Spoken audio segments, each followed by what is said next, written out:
네, 들으신 것처럼 오늘 코스피가 급락하면서 나흘 만에 다시 사이드카가 발동됐습니다. 비트코인도 급락했고 금과 은도 하락세인데요. 왜 그런지 정철진 경제평론가와 짚어보겠습니다. 어서 오세요. 안녕하십니까? 네, 안녕하십니까? 네, 궁금한 게 많습니다. 먼저 오늘 한때 4,900선까지 내려갔는데 왜 이런 건가요? 4,899까지 갔고요. 예. 말씀해 주셨지만 매도 사이드카가 걸렸습니다. 이유를 여러 가지가 있겠지만 하나만 꼽으라면요. AI 회의론 때문이다. AI 회의론이 불거졌다. 이렇게 보시면 될 것 같습니다. 그동안에 우리가 AI 관련주들한테는 AI 거품론 이야기를 많이 했잖아요. 예. 근데 AI 거품론이 이제 이 AI 회의론으로 또 하나의 악재가 옮겨가는 건데요. 쉽게 말하면 이런 겁니다. 그동안에는 자본 지출, 이 투자가 멈출 때 드디어 이 거품이 뻥 하고 터지고 AI 관련주들이 몰락할 것이다라고 이야기했는데요. 지금은 어떤 상황이냐면 뭐 AMD도 그렇고요. 오늘 실적 발표했던 아마존도 그렇고 오히려 이 자본 지출, 그러니까 AI 관련 투자를 더 확대하겠다라고 말하면 그때부터 폭락을 합니다. 이게 왜 그런가? 실은 그저께 엔트로피라는 데서 클로드 코워크라는 이제 AI 솔루션 소프트웨어를 발표를 했는데 이 성능이 엄청나게 뛰어난 거예요. 그러니까 이게 하나의 상징적인 건데, 그러니까 투자자들은 아, 이제 됐구나. 이것만 있으면 이 정도의 실력인데 여기에 왜 수십조, 뭐 수백조를 왜 투자하느냐? 그렇기 때문에 오히려 자본 지출을 더 투자하는 것이 큰 의미가 있을까? 그렇기 때문에 이제 더 많이 투자를 하겠다라는 그 기업을 보고 주가가 뭐 10%씩, 15%씩 급락하게 되는, 조금 특이하죠. AI 거품론도 뛰어넘었는데 이제 AI 회의론이 불거지게 되니까 이렇게 이제 파국이 나오게 되는 것이고요. 우리 K반도체에는 어떤 영향이 되는가? 그동안에 이제 자본 지출을 막 한다고 했기 때문에 그 소프트웨어 기업은 망하더라도 팔런티어는 주가가 폭락하더라도 결국 투자를 하게 되면 칩은 필요하고 AI 칩에 들어가는 우리의 HBM 등의 메모리 반도체는 필요하다라는 건데, 이런 식의 흐름이 AI 회의론이 가게 되면 드디어 자본 지출을 줄이겠죠. 그럼 투자가 줄어들면 당연히 엔비디아 뭐 이런 칩을 덜 사게 되겠고 그 AI 칩을 덜 사면 당연히 거기에 들어가는 우리의 메모리 반도체에도 영향을 미친다라는 이 논리 때문에 간밤에 마이크론도 마이크론이 전날에 빠졌었고요. 시간 외에서 지금 버텼는데 간밤에 마이크론은 시간 외에서는 또 빠지게 되고, 이런 식으로 이 충격이 고스란히 삼성전자, 하이닉스에 왔고 우리의 이제 코스피도 함께 무너지는 모습이었다. 이렇게 보시면 됩니다. 이번 주에만 이 매도 사이드카가 2번이나 발동이 됐거든요. 낙폭 또는 뭐 등락폭이 조금 더 커지고 있는 것 같아요. 변동성이 어마어마하죠. 매도 사이클 걸렸다가 다음에는 매수 사이드카가 또 걸리고요. 이번에 또 매도 사이클가 걸리는데 왜 저런 어떤 그 롤러코스터 장세가 펼치느냐? 최근 펼쳐지고 있는 머니 무브와 좀 연관이 있는 것 같아요. 지금 흐름은 뭐냐면요. 개인이 순매수를 하는데 역대급 순매수를 합니다. 그리고 이걸 놓고 외국인은 파는데 또 역대급 순매도를 하는 거예요. 그러니까 수급에 있어서 개인과 외국인의 치열한 대결이 펼치고 있다.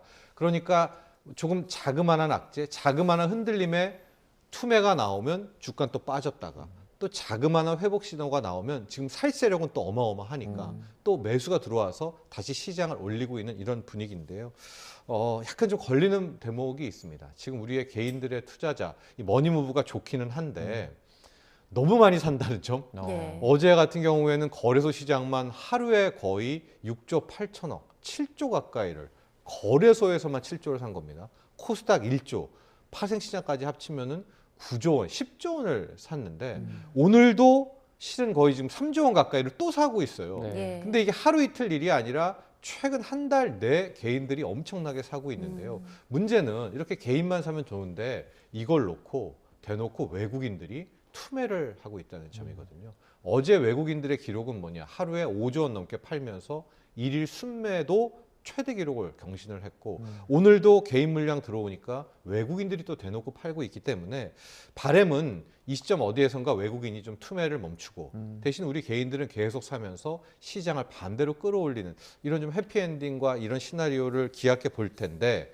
오늘 밤에 또 미장 열리고 나서 AI 회의론에 한 번 더 빠지게 되면 이 대결이 월요일 날 또 가겠죠. 그럼 또 우리 개인은 사고 외국인은 투매하고인데요. 지금 다행인 것은 낙폭을 많이 줄였어요. 앞서 4,899 갔던 것이 다시 5,000도 회복하고, 왜냐? 우리 개인은 계속 사는데 여기에 기관도 좀 도와줬거든요.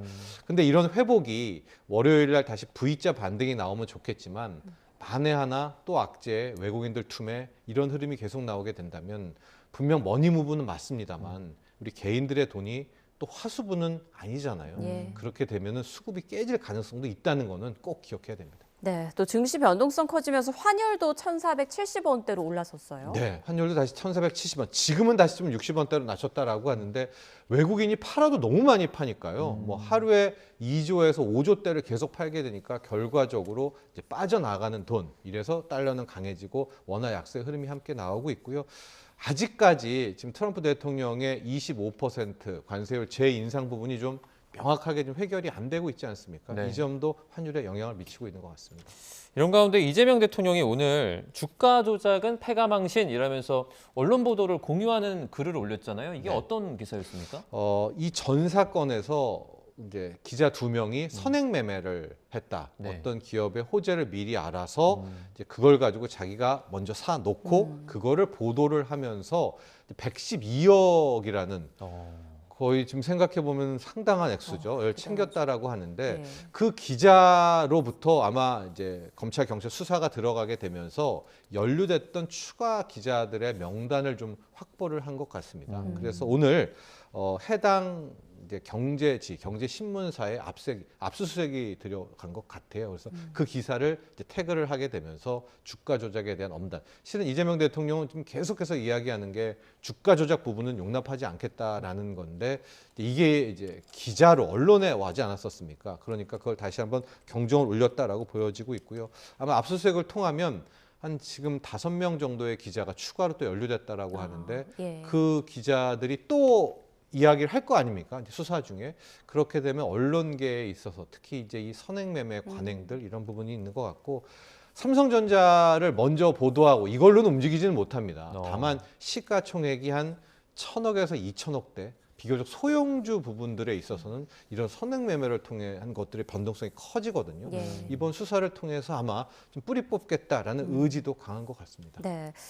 자, 그리고 증시도 하락폭이 컸지만 비트코인은 거의 폭락 수준인데 오늘 어떤 정도였습니까? 지금 뭐 주가도 빠지고 흔들리고 예. 하는데 크게 빠진 게 2개가 있습니다. 은이 일단 있어요. 은이 폭락했다가 반등하는 척하다가 완전히 무너졌고 또 한 축이 바로 암호화폐, 이 디지털 가상 자산인데요. 지금 암호화폐 시장, 코인 시장은 붕괴 조짐까지 나올 정도로 단기 폭락세가 상당히 큽니다. 뭐 대장주가 비트코인 아니겠습니까? 비트코인 같은 경우에 우리 원화 기준으로는 1억 원 선이 깨졌고요. 장중한 때는 8,900만 원, 8천만 원대까지 갔다가 지금은 다시 반등을 해서 한 9,600만 원대고요. 달러 기준으로 늘 말씀드렸지만은 이 비트코인 그 중요 저지 라인이 74,000달러에서 76,000달러. 여기는 탄탄한 뭐 콘크리트다라고 했는데 이걸 그냥 바로 깨버려서 6만대, 64,000, 지금 65,000, 66,000달러대까지 왔으니까 중요한 지지 라인 하나를 그냥 깨버렸었습니다. 왜 이렇게 코인이 무너지고 있는가? 뭐 알트코인은 말할 것도 없고요. 네.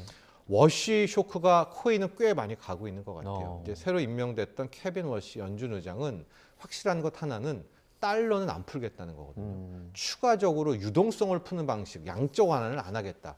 그런데 금리는 떨어뜨리겠다라는 거잖아요. 특히 시장 금리, 시중 금리를 떨어뜨리겠다라는 방법은 지금에 있는 돈을 국채 쪽으로, 미 국채 쪽으로 물꼬를 트겠다라고 시장은 판단한 것 같습니다. 그래서 네. 간밤에도 놓고 보면 유일하게 살아남은 것 하나가 미 국채였거든요. 국채 가격은 오르고 10년물 금리, 장기물 금리는 뚝 떨어졌습니다. 뭐 4.1대까지 떨어졌기 때문에 그러면 돈이 어디선가 빼와서 국채로 가야 되잖아요. 네. 그럼 빠질 그 돈 있는 꾸러미들을 보면 가장 약한 곳이 코인이고 코인에 있었던 돈들을 먼저 박살내서 빼 올려는 것이 아닌가. 그게 맞다면 이게 워시쇼크가 맞다면 그럼 그 다음은 실은 AI 관련주들이 아니겠습니까? 기술주에 있는 돈도 빠져서 미 국채로 와야 되겠고요. 때마침 또 미국의 고용이 너무 안 좋고 미국의 1월의 감원 규모가 지난 2009년 금융위기 때 다음으로 지금 감원이 크다라고 하는 고용 쇼크이기 때문에 예. 미국 경기도 더 이상 좀 확단할 수 없고 그러면 성장에 있어서 가장 좀 불투명하고 약했던 코인 쪽이 먼저 무너진다. 이렇게 해석할 수 있겠습니다. 네, 뭐 가상화폐, 암호화폐 무너진다는 건 알겠는데 그러면 좀 어느 정도 수준까지 떨어질 거라고 전망하세요? 저는 이제 떨어지는 것보다 회복을 좀 봐야 될 것 같은데 어. 앞서 비트코인을 대장으로 일단 잡아야 될 것 같고요. 앞서 말한 74,000달러를 빠르게 회복하냐를 봐야 되는데 뭐 일주일 뭐 한 2주일 내를 좀 기다려 봤는데 오히려 7만 달러를 회복 못 한다라고 한다면 이게 6만 달러 수준이 싸다라고 들어가기보다는 조금 더 이 기간 조정까지도 지켜봐야 될 것 같습니다. 네, 네. 알겠습니다. 지금까지 정철진 경제평론가와 증시 상황, 코인 상황까지 짚어봤습니다. 고맙습니다. 고맙습니다.